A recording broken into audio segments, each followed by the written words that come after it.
Hello and welcome दोस्तों, मेरा नाम है अमित। आप देख रहे हो रेड व्यू रिस्पॉन्सिबिलिटी। जैसे कि आप सबको पता है, लद्दाख का सीज़न चल रहा है।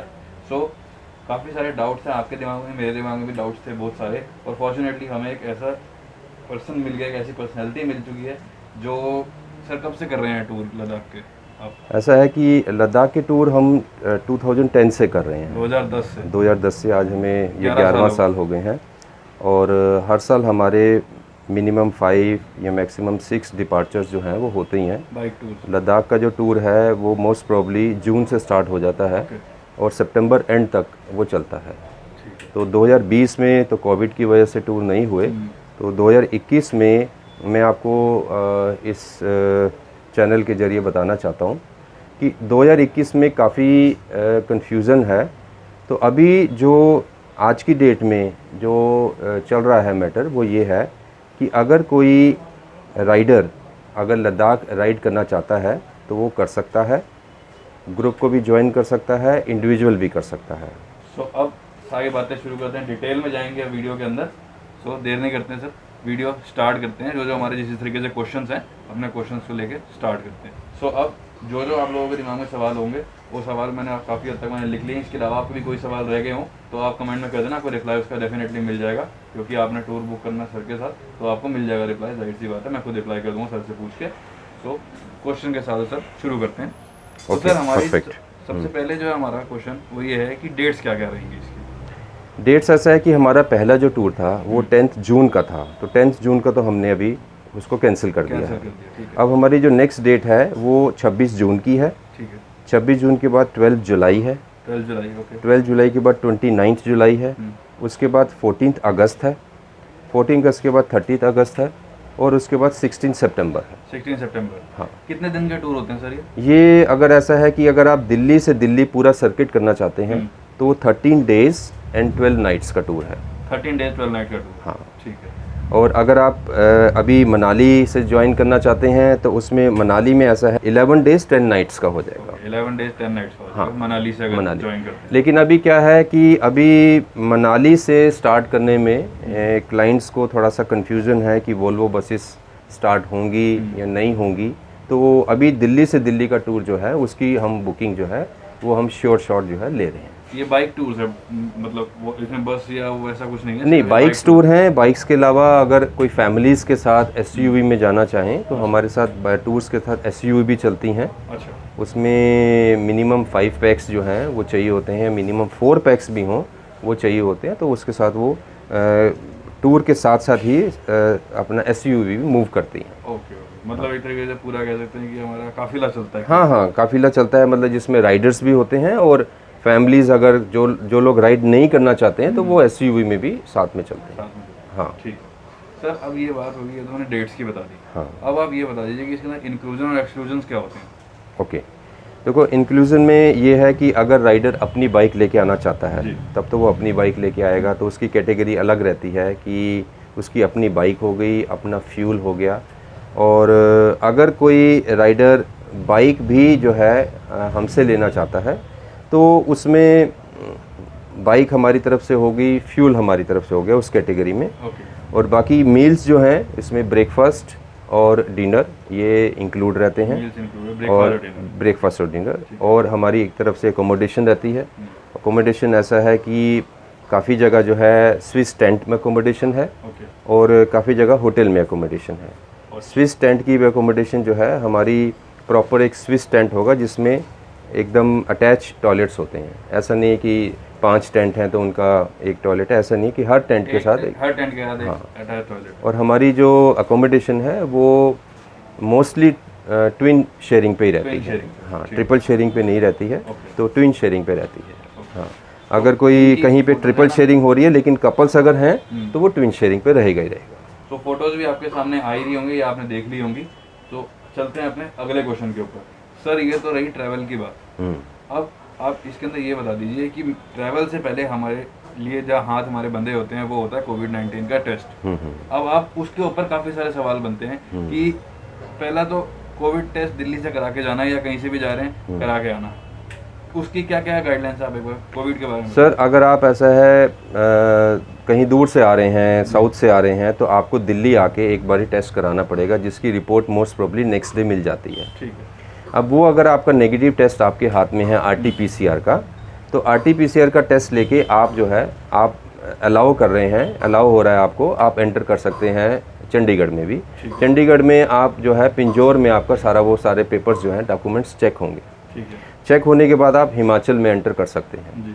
हिमाचल में एंटर करने के बाद वहाँ पे अपना जहाँ पे सारी अपना फीसिस कटती हैं वहाँ पे भी आपका एक बारी वो पेपर टेस्ट होगा? नहीं पेपर चेक होंगे, सिर्फ पेपर चेक होंगे, कोई और स्टेट में टेस्ट होने नहीं। उपशी में जब आप पहुँचेंगे बिफोर लद्दाख, वहाँ पे आपका रैपिड टेस्ट होगा जो गवर्नमेंट की तरफ से ही है।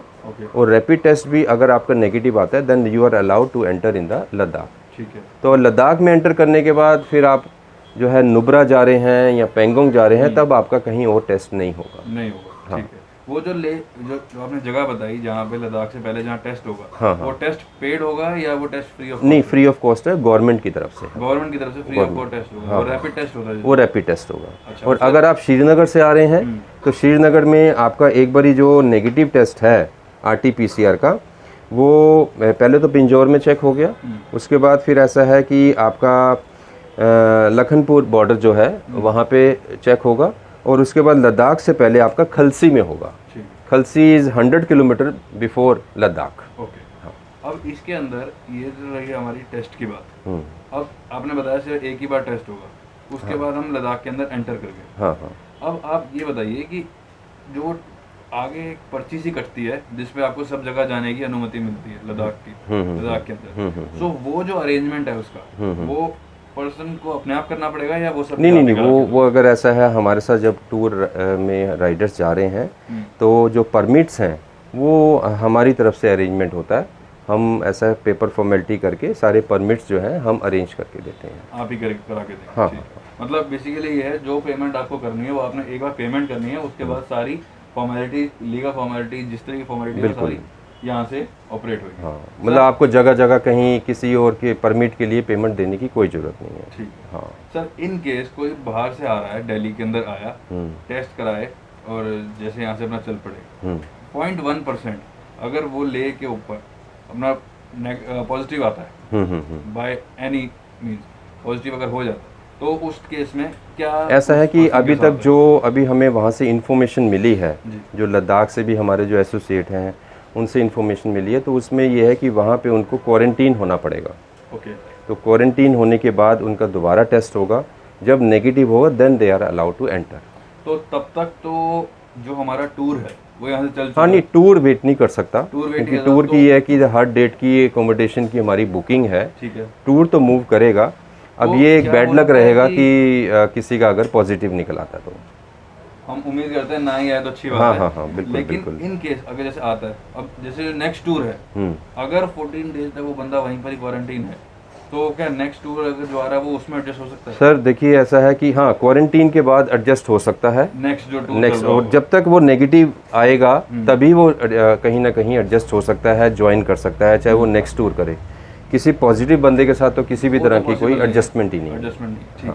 अब इसके ऊपर सवाल ये उठता है कि जो पेमेंट करी हुई है उसका क्या?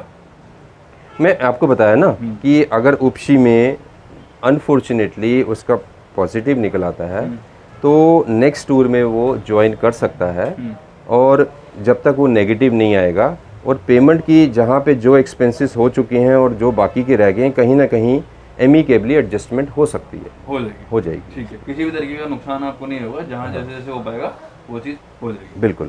सर, आगे बढ़ते हैं, बात जाने की चल रही है, तो किस तरह की बाइक्स आप रिकमेंड करते हैं? रॉयल एनफील्ड तो खैर हर कोई जानता है कि वो तो खैर जाएगी।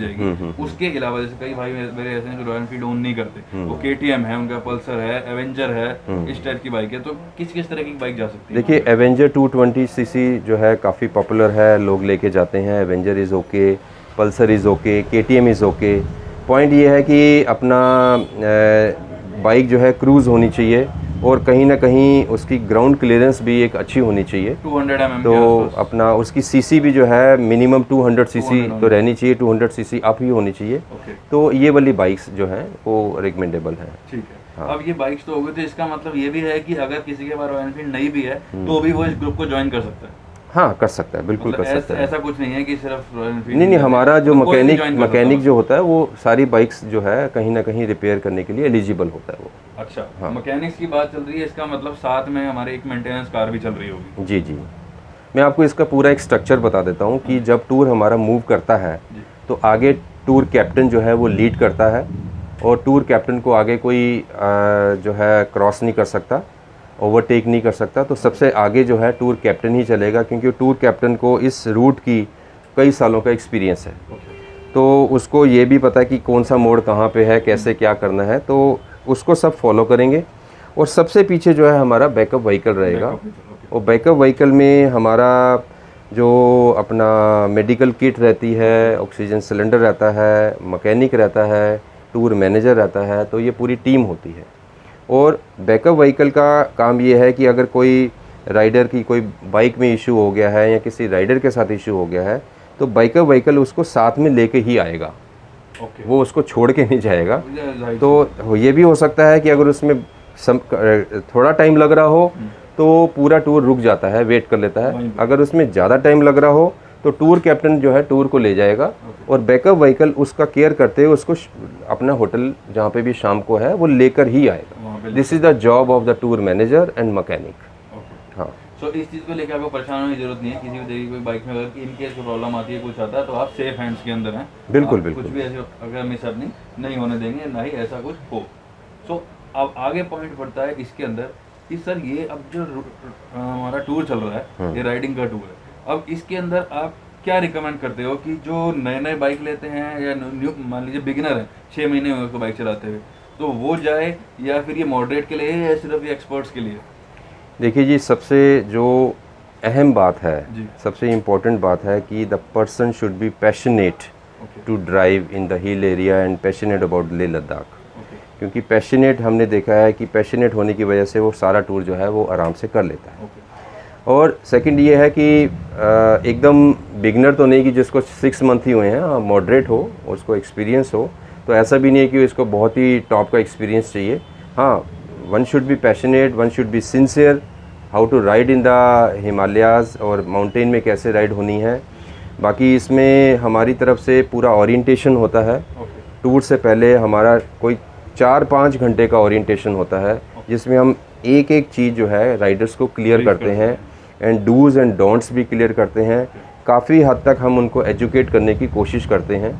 तो उसमें यह है कि जैसे मान लीजिए कोई राइडर थोड़ा सा अभी हिचकिचा रहा है चलाने में, तो उसको हम सबसे लास्ट में रख देते हैं सर्विस कार के आगे, जिससे कि सर्विस कार जो है उसको पूरा पीछे से बैकअप दे रही है।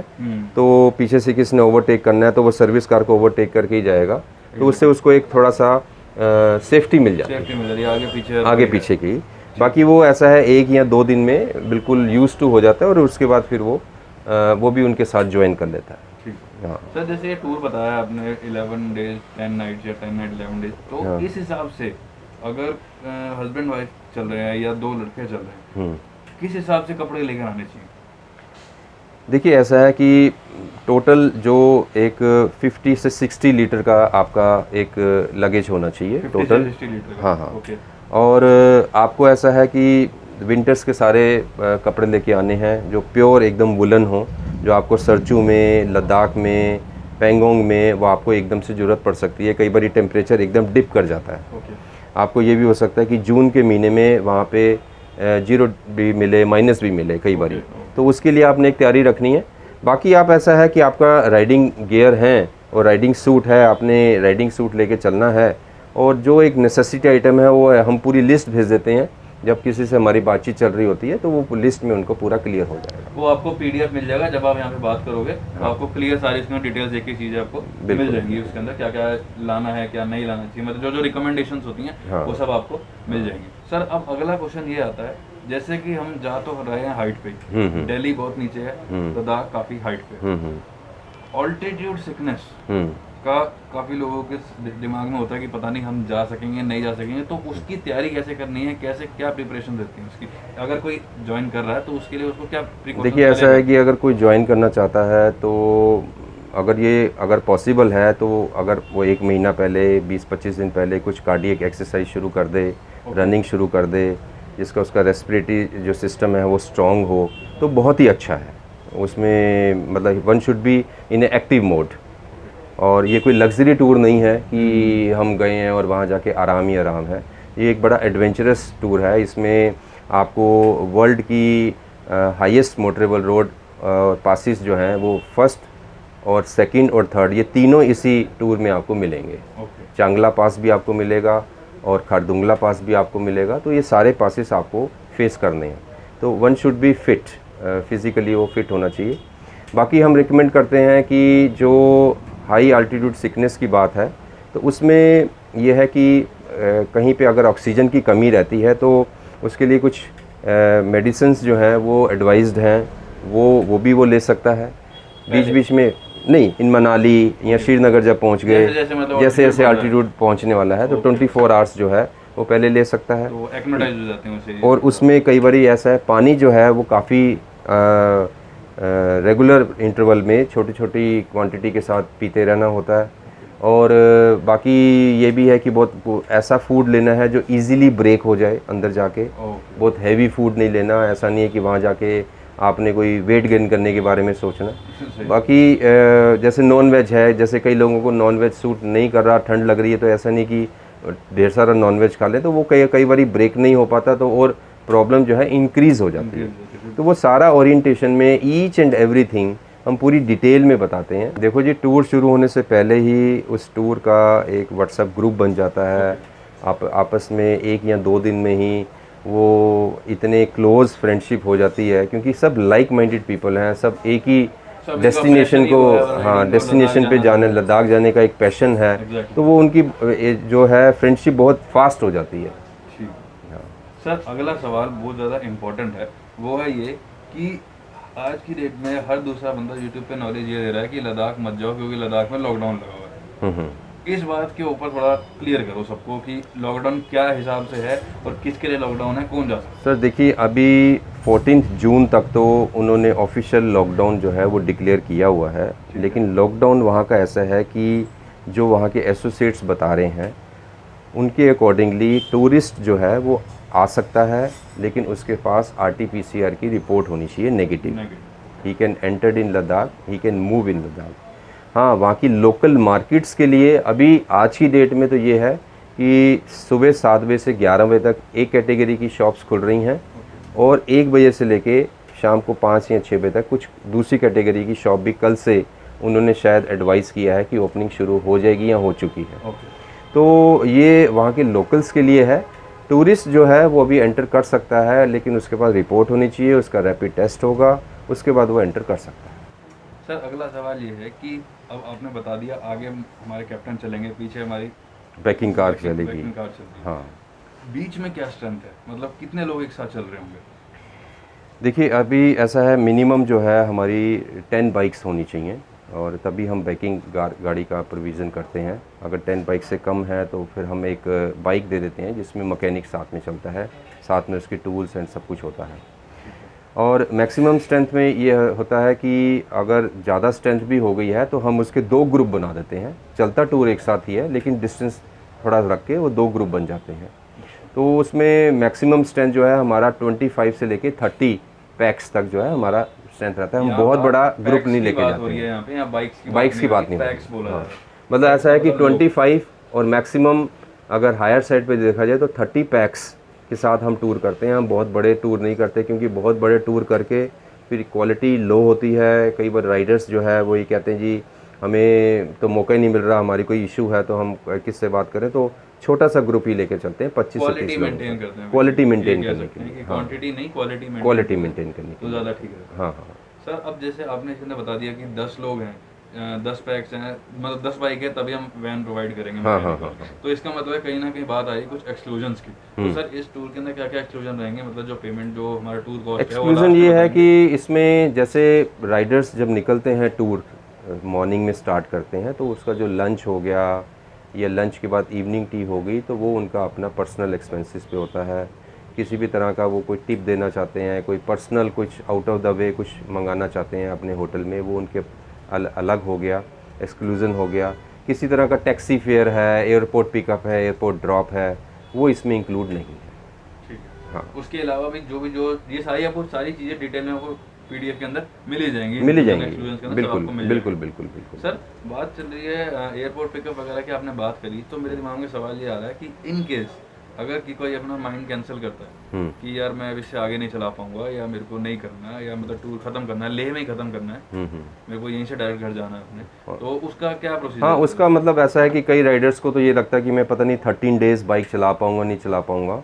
तो अगर उनके मन में किसी भी तरह की इस तरह की शंका है तो अगर ले पहुंच के और अगर उनका लगता है कि दे आर फीलिंग टायर्ड तो वो नहीं करना चाहते, तो उसका पूरा अरेंजमेंट है, वो वहाँ से फ्लाई करके वापस अपने नेटिव प्लेस पे जा सकते हैं और उनकी जो बाइक है वो ट्रांसपोर्ट हो जाएगी। तो ट्रांसपोर्टेशन का भी एक रीज़नेबल अमाउंट होता है 6 to 7,000 रुपीज़, वो उनकी बाइक जो है दिल्ली वापस आ जाएगी। तो दे कैन डू इट, ऐसा नहीं है कि उनको करना ही पड़ेगा। मतलब कोई मैंडेटरी नहीं, अब किसी की हालत अगर है, हाँ नहीं, अगर वही फील्स कि भाई ठीक है मेरा जो है हो गया तो he can take this decision also. हाँ, तो ये हो गया। अब सर एक सवाल ये आता है कि जब कोई बंदा अपनी वाइफ के साथ भी आ रहा है तो कुछ लेडी राइडर्स भी होती हैं, फीमेल राइडर्स भी बिल्कुल, होती हैं, तो उनके लिए क्या क्या किस हिसाब से मतलब क्या फैसिलिटीज है? एक तो ऐसा है जैसे कपल है, कपल का कहीं पे भी जो एकोमोडेशन होगी वो जो है ट्विन शेयरिंग पे ही होगी, उनका साथ में होगा। अगर फीमेल्स हैं तो फीमेल्स का भी अलग सेपरेट जो है एकोमोडेशन रहेगी। अगर फीमेल्स दो फीमेल हैं तो एक ट्विन शेयरिंग में वो, हाँ, एक ट्विन शेयरिंग में वो हो जाएगी। अगर 3 है मान लीजिए तो हम यही प्रेफर करेंगे वो तीनों एक ही एकोमोडेशन में रुक जाए, एक में ही हो जाए, वो ज़्यादा ठीक है, बजाय इसके कि एक फीमेल के लिए हम सेपरेट भी अगर कराएं, उससे ज़्यादा एडवाइजेबल यही रहता है कि वो तीनों जो हैं इकट्ठे में अगर रह ले। फिर वो सिंगल पर्सन के लिए कॉस्ट भी तो बढ़ जाती है। कॉस्ट भी बढ़ जाती है। वैसे वहाँ पे रूम्स के, टेंट्स के जो साइज़ हैं वो काफ़ी कंफर्टेबल होते हैं, तो उसमें वो अकोमोडेशन हो सकती है। ठीक। हाँ, बाकी ऐसा है कि टूर स्टार्टिंग से पहले हम जो भी बात करनी है कर लेते हैं और फर्स्ट डे से ही हमारा एकदम फैमिली टच हो जाता है, एकदम बिल्कुल फैमिली की तरह हम पूरे 13 दिन बिताते हैं। हम टूर राइडर से भी यही कहते हैं कि आप ये मत सोचिए कि आपकी क्या इशू है, अगर किसी और के साथ इशू आ रहा है तो आप भी उसके साथ कहीं ना कहीं हेल्प की, कोऑपरेट की बात करें, तो उससे क्या होता है कि पूरा एक टीम बन जाती है, पूरा एक ग्रुप बन जाता है, उसमें बहुत एंजॉय होता है। कम से कम 2 से 3 जगह हम बॉनफायर भी कराते हैं और जहाँ पे हमारे टेंट अकोमोडेशन होती है वहाँ पे अक्सर बॉनफायर हो ही जाता है। नुब्रा में हो जाता है, पेंगोंग में हो जाता है और कहीं जस्पा में हो जाता है। जैसे जैसे अगर सुविधा हो तो वो हम सब करा के देते हैं।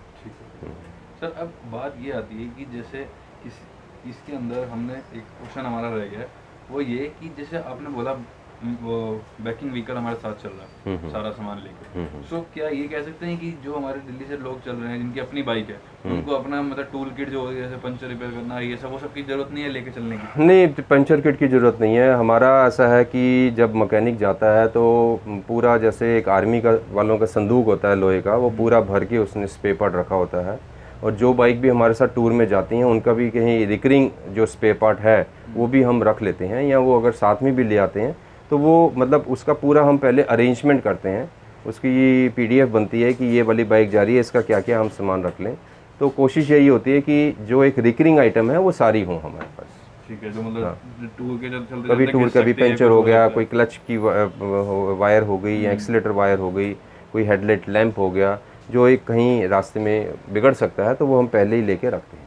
सर अब बात आती है, लास्ट बात यही है कि जो पैकेजेस हैं उनके जो अमाउंट्स हैं, जो उनके मतलब टूर पैकेज का जो रेट है उसके लिए क्या है, उसका क्या हिसाब किताब है, या उसके लिए बुकिंग अमाउंट क्या है, कैसे? अब बुकिंग अमाउंट जो ऐसा है कि 5,000 रुपीज़ हम लेते हैं। अब अगर कोई एक पैक जो है हमसे बुकिंग कराना चाहता है तो 5,000 जो है इनिशियल अमाउंट होगा। बाकी जैसे ही उसके 5,000 आएंगे तो हम डिफरेंट टाइम और स्टेजेस बता देंगे कैसे कैसे हमें पेमेंट चाहिए। हाँ, टूर स्टार्ट होने से पहले हमें फुल अमाउंट चाहिए। तो सर अब लास्ट क्वेश्चन हमने डिस्कस कर दिया। मैं उम्मीद करता हूँ आपको सारे सवालों के जवाब मिल गए होंगे, लेकिन एक क्वेश्चन रहता है वो है कॉस्ट का। तो सर क्या पर पर्सन कॉस्ट है और क्या हिसाब है? देखिए जो हमारा सबसे ज़्यादा पॉपुलर टूर है दिल्ली ले दिल्ली का, तो इसमें अगर कोई अपनी बाइक लेके आता है तो दैट इज़ 23,000 रुपीज़। और अगर वो बाइक अपनी नहीं लेके आता है, सोलो राइडर है, तो दैट विल कॉस्ट 46,000 रुपीज़ पर पर्सन।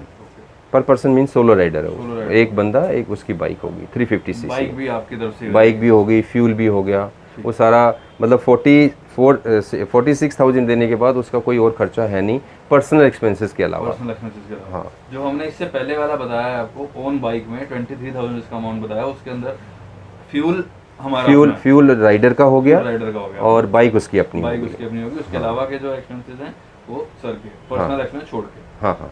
अब अगर 350 सीसी में कोई ड्यूल राइडर हैं और बाइक भी हमसे ले रहे हैं, वो वाला अगर ऑप्ट कर रहे हैं, तो दैट विल बी 39,000 पर पर्सन। 30,000 पर पर्सन, यानी कि 2 हो गए, तो 46 की जगह 39 पर पर्सन हो गया। हाँ, तो अगर इसमें इसके बाद ऐसा है कि अगर वो 500 सीसी ऑप्ट करते हैं, तो सोलो राइडर में 52,000 है। वैसे ये सारे रेट्स जो हैं हमारी वेबसाइट पे, टोनी बाइक सेंटर की वेबसाइट पे पूरी डिटेल में, पूरे चार्ट में हमारे दिए हुए हैं। आपके सामने वेबसाइट आ रही है, हाँ, आप वहाँ पे जाके भी इसको चेक कर सकते हो। फिर भी मैंने आपको एक बार बता दिया, वहाँ पे आपको सारी डिटेल आराम से मिल जाए। बिल्कुल। तो फाइनली राइडर्स मैं यही कहना चाहता हूँ कि हमारी तरफ से पूरी प्रिपरेशन है, हमारी बाइक्स भी तैयार हैं, हमारी टीम तैयार हैं, हमारे एसोसिएट्स तैयार हैं, एकोमोडेशन तैयार हैं। बस आप अपने आप को तैयार करो और ये राइड करो आप। It will be A life time achievement, life time memory, life time achievement हो जाएगी आपके लिए। और अगर मेरा भी हिसाब किताब सेटअप बैठा तो शायद मैं भी इनमें से किसी एक टूर में सर के साथ जरूर आऊँगा, उसकी वीडियो भी आपको डेफिनेटली मिल ही जाएगी। सो वीडियो आपको अगर अच्छी लगी हो, इन्फॉर्मेटिव लगी हो, तो लाइक करो, चैनल को सब्सक्राइब करो। और कोई आपका कमेंट रह गया हो, आप उसको ज़रूर से ज़रूर कमेंट में पूछना, आपको उसका रिप्लाई डेफिनेटली मिलेगा। मिलता हूँ मैं आपसे अगली वीडियो के अंदर, तब तक के लिए थैंक्स फॉर वॉचिंग।